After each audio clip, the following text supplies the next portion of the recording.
히말라야 고산지대 해발 4,000m를 넘는 한 마을. 이곳에서는 바람도 느리게 불고 계절은 늘 한 발 늦게 찾아옵니다. 그리고 그 느린 시간 속에서 한 소녀의 인생은 너무 빠르게 정해졌습니다. 예시에. 그녀는 겨우 16살이었습니다. 다른 또래의 소녀들이 웃으며 소 젖을 짜고 산허리에 풀을 뜯으러 나갈 때 예셰는 한 남자도 아닌 내 형제의 아내가 되어야 한다는 말을 들었습니다. 그날 아침 아버지는 별다른 표정 없이 말했습니다. 예셰야, 넌 오늘부터 카르마 집안으로 들어간다. 그 말엔 사랑도 질문도 망설임도 없었습니다. 결혼은 그녀의 선택이 아니었고 미래도 그녀의 것이 아니었습니다. 이 결혼은 마을에선 흔한 일이었습니다. 한 명의 여성과 형제들 모두가 결혼하는 것. 이것은 사랑 때문이 아니라 가문의 땅을 나누지 않기 위한 전통적인 방식이었습니다. 사랑은 나중 문제였고 여자의 감정은 고려 대상이 아니었습니다. 예셰는 아무 말도 하지 않았습니다. 그녀가 할 수 있는 말이 없었기 때문입니다. 싫어요라는 한마디가 이 마을에선 가족의 명예를 더럽히는 불효가 될 수 있었기 때문이죠. 이 장면은 단지 과거의 한 이야기일까요? 지금 이 순간에도 세계 곳곳에서 수많은 소녀들이 사랑이 아닌 관습이라는 이름으로 결혼하고 있습니다. 어떤 선택은 아예 시작되지도 못합니다. 예시에게 결혼은 운명이 아니라 아무 말도 할 수 없었던 강요된 현실이었습니다. 때로 우리는 누군가의 침묵을 동의로 착각합니다. 하지만 침묵은 가장 큰 저항일 수도 있습니다. 그렇게 예셰는 말없이 카르마 집안의 문을 넘었습니다. 하지만 그녀를 기다리고 있는 것은 남편이라는 한 명이 아니라 서로 너무 다른 4명의 형제들이었습니다. 예셰가 처음 카르마 집안의 문을 넘었을 때 그녀는 자신이 자네가 아니라 관습의 일부가 되었다는 사실을 깨달았습니다. 카르마 집에는 4명의 형제가 살고 있었습니다.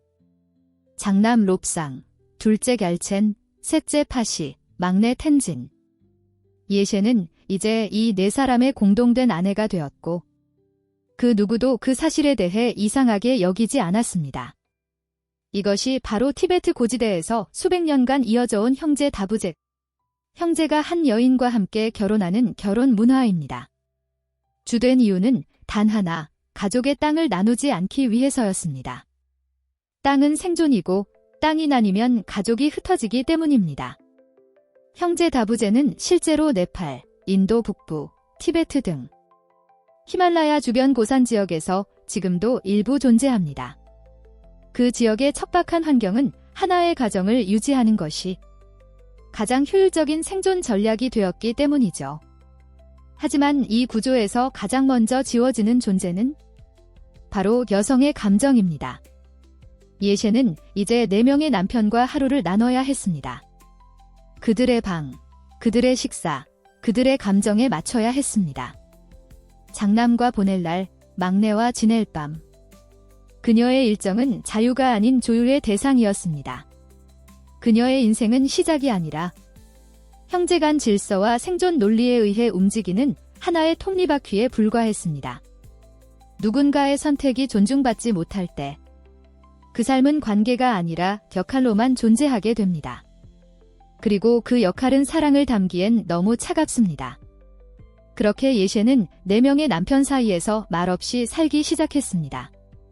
하지만 마음은 점점 무거워졌고 결국 그녀는 어느 날부터 말을 잃기 시작했습니다. 처음에는 예셰도 말을 걸었습니다. 밥이 타면 조용히 웃으며 말했고 염소가 도망치면 뒤쫓으며 형제들에게 이야기했습니다. 그녀는 누군가와 진심으로 연결되기를 바랐습니다. 하지만 돌아온 건 차가운 시선과 어색한 대화뿐이었습니다. 장남 롭상은 늘 무표정했고 둘째 결체는 집에 거의 없었으며 셋째 파시는 예시의 말을 듣지만 아무 대꾸도 하지 않았습니다.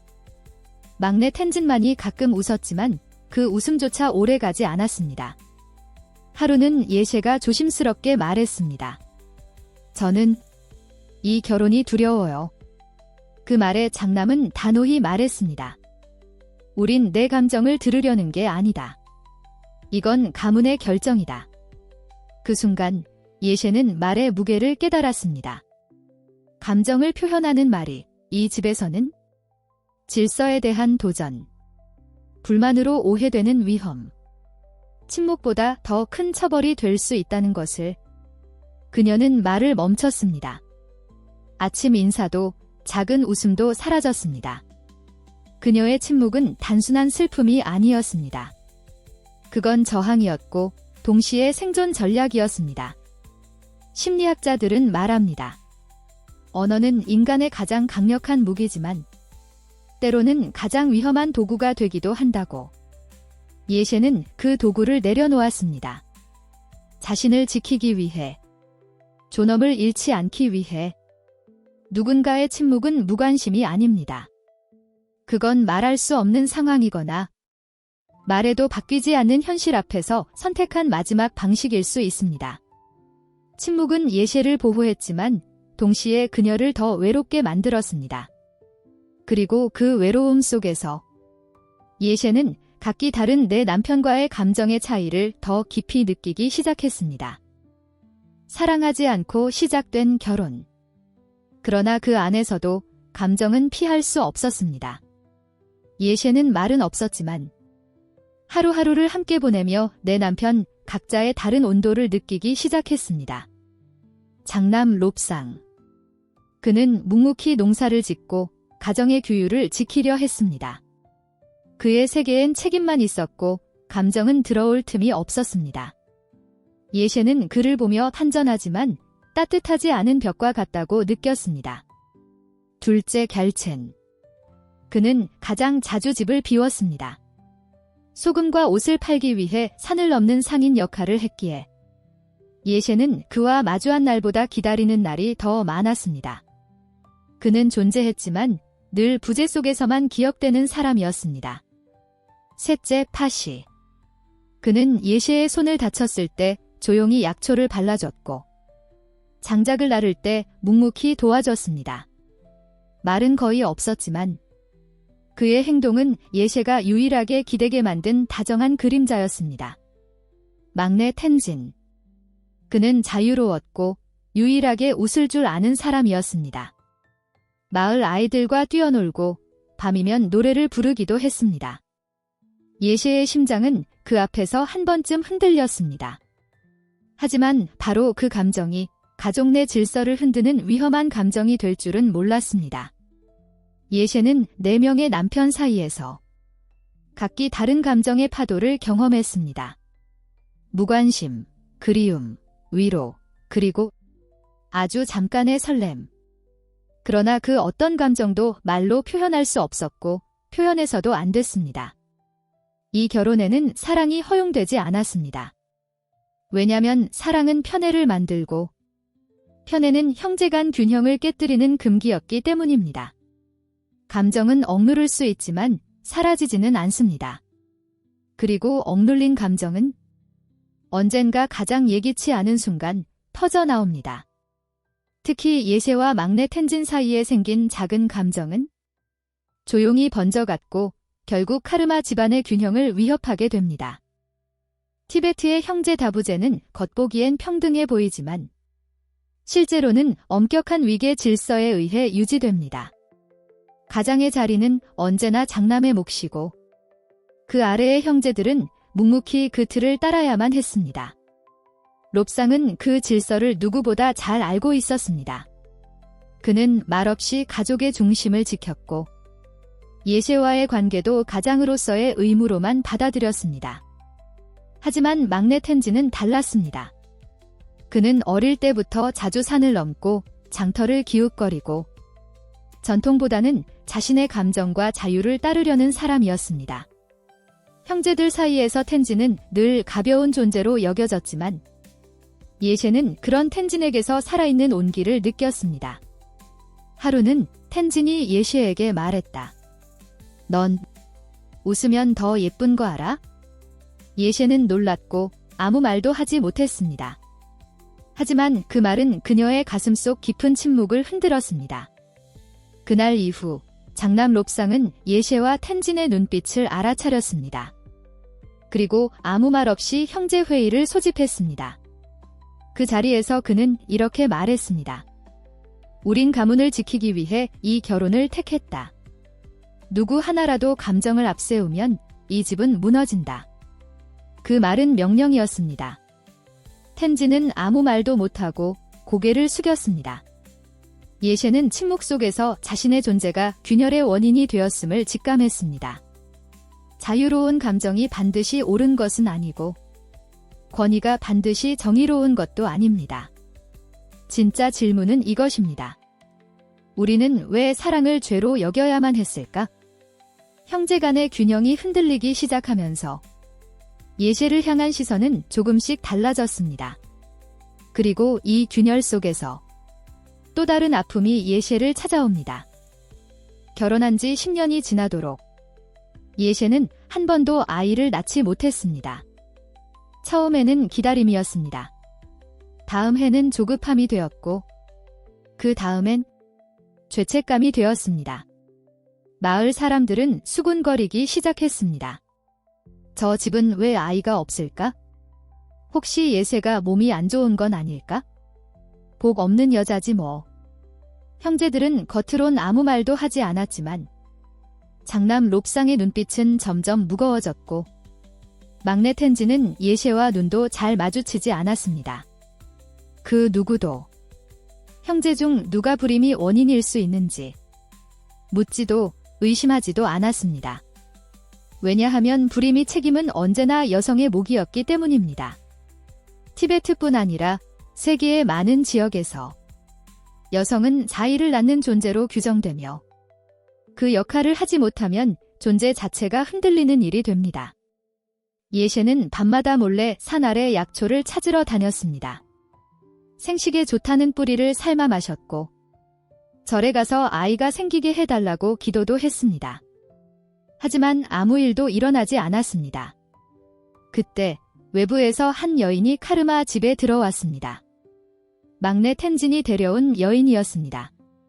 그 여인은 몇 달 후 아이를 가졌고 그 순간 예셰는 이 집안에서 완전히 쓸모없는 존재가 되었다고 느꼈습니다. 여성의 가치는 출산에 있지 않습니다. 하지만 우리는 너무 오랫동안 아이를 낳는 능력을 존재의 증명처럼 다뤄왔습니다. 새로 들어온 여인의 존재는 예셰의 마음을 무너뜨렸고 카르마 집안의 균형을 다시 흔들기 시작했습니다. 그 여인의 이름은 리모였습니다. 텐진이 마을 장터에서 만난 여인이었죠. 활짝 웃는 눈, 재치 있는 말투, 그리고 무엇보다 금방 아이를 가진 여자. 카르마 집안은 처음엔 당황했습니다. 하지만 곧 이렇게 말이 돌았습니다. 그래도 애를 가졌으니 받아들여야지. 예셰는 10년을 기다려도 안 됐잖아. 롭상은 말없이 고개를 끄덕였고 형제들은 형제끼리 회의를 거쳐 리모를 둘째 아내로 받아들이기로 했습니다. 예셰에게는 어떤 상의도 없었습니다. 왜냐하면 그녀는 나이 없는 여자였기 때문입니다. 리모는 천진난만하게 웃으며 말했다. 언니, 우리 같이 밥할까요? 언니는 산속 약초에 대해 많이 아신다면서요?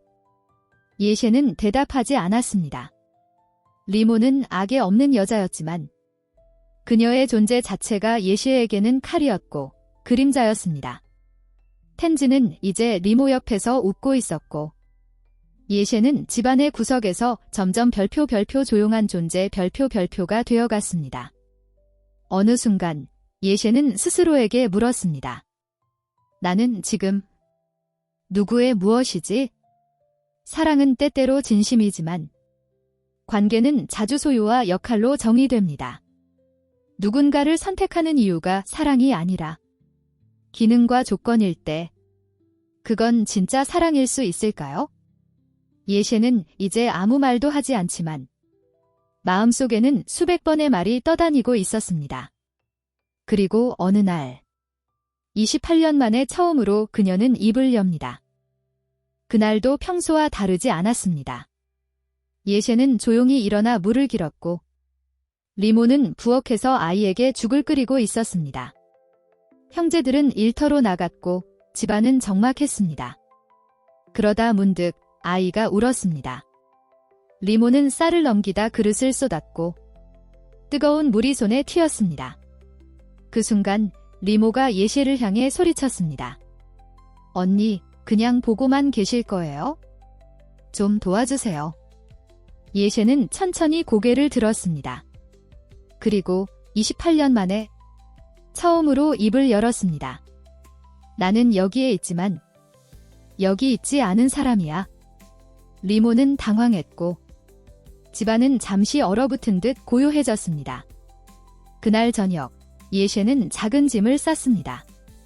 그리고 그 밤, 형제들 몰래 뒷문으로 조용히 나갔습니다. 어디로 가는지 말하지 않았고 아무도 그녀를 말리지 않았습니다. 예셰는 가까운 절로 향했습니다. 그리고 그곳에서 그녀는 처음으로 자신의 이야기를 글로 쓰기 시작했습니다. 목소리가 아니라 종이와 펜으로 남기는 삶. 침묵은 약함이 아닙니다. 오랜 침묵 뒤에 나오는 말은 때론 가장 강력한 진실이 됩니다. 그리고 말할 수 없는 순간에도 우리는 다른 방식으로 존재를 증명할 수 있습니다. 절에서 예셰는 한 번도 말하지 못했던 삶을 정리하기 시작합니다. 그리고 그녀의 말 없는 행동들이 오히려 카르마 가문을 지켜주는 힘이 되어갑니다. 예셰가 떠난 후 집안에는 눈에 보이지 않는 공백이 생겼습니다. 밥상에 오른 반찬은 줄었고 아이들은 더 자주 아팠으며 형제들은 이유 없는 짜증을 부리기 시작했습니다. 누구도 말하지 않았지만 그녀가 떠났다는 사실이 남긴 공허함은 생각보다 컸습니다. 며칠 뒤 절에서 예셰가 보낸 첫 번째 편지가 도착했습니다. 형님들, 저는 잘 지내고 있습니다. 계절이 바뀌니 감기 조심하세요. 아이들이 아프면 이 약초를 써보세요. 리모가 힘들 땐 이 차를 끓여주세요. 그녀는 불평도 원망도 없었습니다. 대신 여전히 가족을 챙기고 있었습니다. 편지는 매달 한 번씩 왔습니다. 그리고 어느 날부터 형제 중 하나가 답장을 쓰기 시작했습니다. 짧은 안부, 작은 감사, 그리고 미안함. 그들은 알게 됐습니다. 예셰는 말없이도 가정을 하나로 묶는 실과 같았다는 사실을. 말은 귀에 남고 행동은 마음에 남습니다.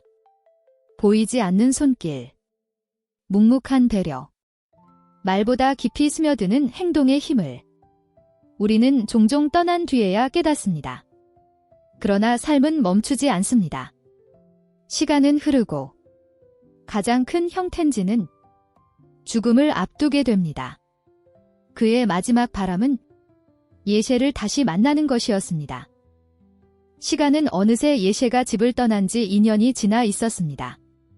그동안 그녀의 편지는 여전히 규칙적으로 도착했고 가족들도 조심스럽게 답장을 써 오가며 잊고 지냈던 소통이 다시 살아나고 있었습니다. 하지만 그 평온함은 오래가지 않았습니다. 가장 형인 텐진이 쓰러졌습니다. 폐병이었습니다. 오랜 고산 노동과 추위, 그리고 속으로 사귄 후회가 조용히 그의 몸을 갉아먹고 있었던 것입니다. 병상에 누운 텐지는 처음으로 동생들과 눈을 마주하며 말했습니다. 우리 예셰에게 가자.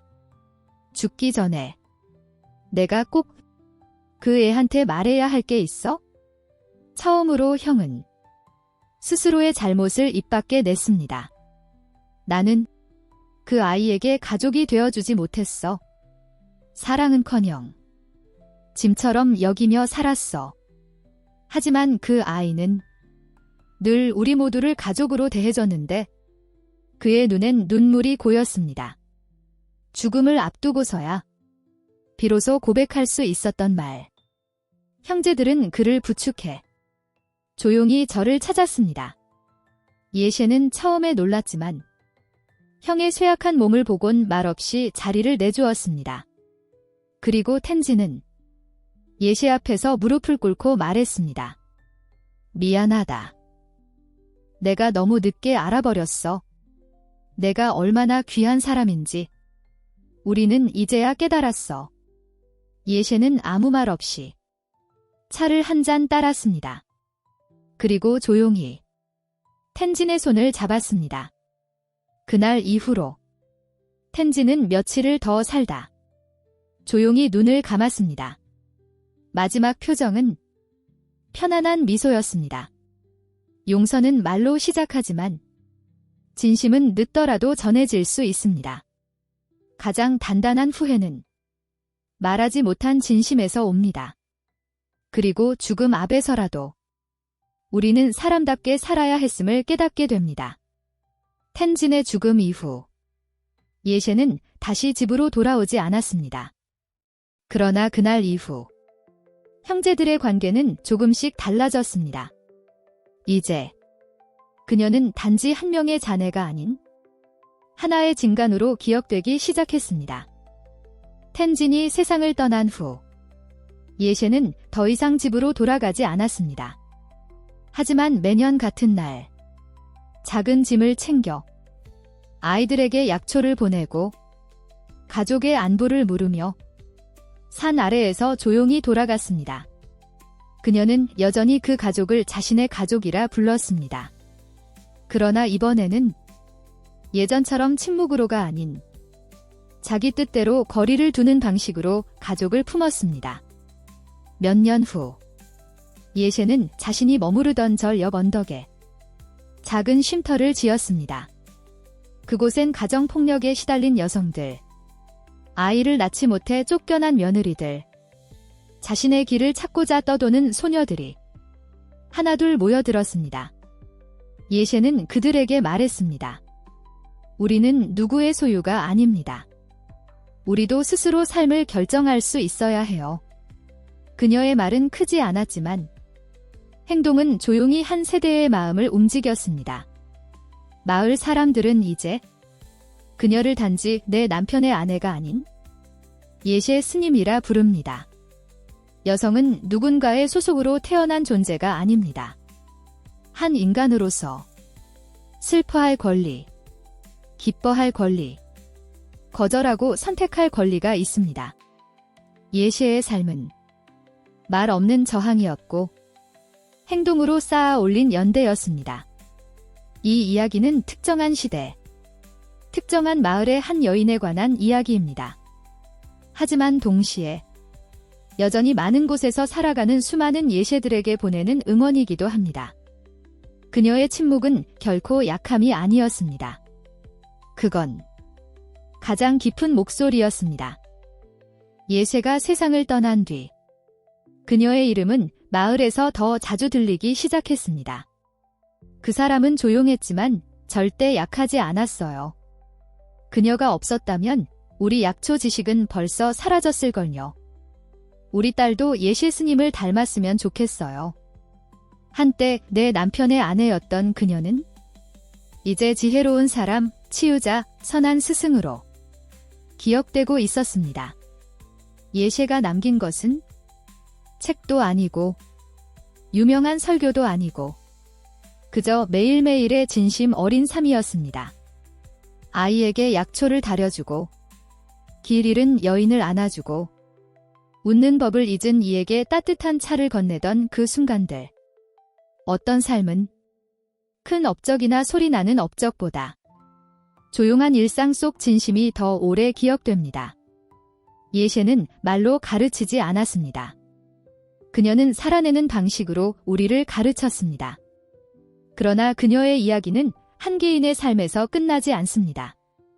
우리가 던져야 할 질문이 남아 있습니다. 바로 이 제도. 한 여인과 여러 남편이라는 관습은 오늘날에도 존재할 수 있는가? 예시의 이야기를 들으며 우리는 자연스레 한 가지 제도에 대해 묻게 됩니다. 형제 다부제, 즉 한 명의 여성이 여러 형제와 결혼하는 풍습. 한때는 산속 척박한 삶을 이어가기 위한 생존의 선택이었습니다. 땅을 나누지 않기 위해, 가족을 흩어지지 않게 하기 위해. 그러나 질문은 남습니다. 이 제도는 여전히 필요한가요? 혹은 익숙함이 만든 굴레인가요? 이 풍습은 여성에게 어떤 영향을 줬을까요? 사랑과 선택은 뒷전으로 밀리고 부담과 침묵이 앞서 있었던 것은 아닐까요? 여성이 자신의 몸과 감정, 미래를 자유롭게 선택할 수 있는 권리는 얼마나 보장되어 있었을까요? 티베트뿐만이 아닙니다. 아시아 곳곳, 그리고 한국의 과거 속에도 여성의 선택 부재는 늘 존재해왔습니다. 전통은 이해되어야 하지만 맹목적으로 계승되어야 하는 것은 아닙니다. 그것이 누군가의 존엄을 해칠 수 있다면 우리는 용기 있게 다시 묻고 다시 짚어야 합니다. 예시의 삶은 끝났지만 그녀가 남긴 질문은 우리 모두의 삶으로 이어집니다. 예시의 이야기를 따라온 지금 우리의 마음엔 조용한 울림이 남습니다. 이건 단지 먼 나라의 낯선 여성 이야기가 아니었습니다. 이건 누구나 겪었을 수 있는 침묵, 누구나 감췄을 수 있는 감정, 그리고 누구나 고민했을 선택에 대한 이야기였습니다. 우리는 모두 어딘가에서 예시였을지 모릅니다. 혹은 누군가의 예시를 곁에서 못 본 척 했을 수도 있습니다. 당신이 여성이라면 어쩌면 언젠가 당신의 선택이 무시당했던 순간이 있었을지도 모릅니다. 당신이 남성이라면 그 선택을 대신 내려야 했던 책임과 무게를 느꼈던 적도 있을 것입니다. 이 이야기는 과거와 현재, 남성과 여성, 티베트와 한국, 그 모든 경계를 넘어 사람에 대한 이야기입니다.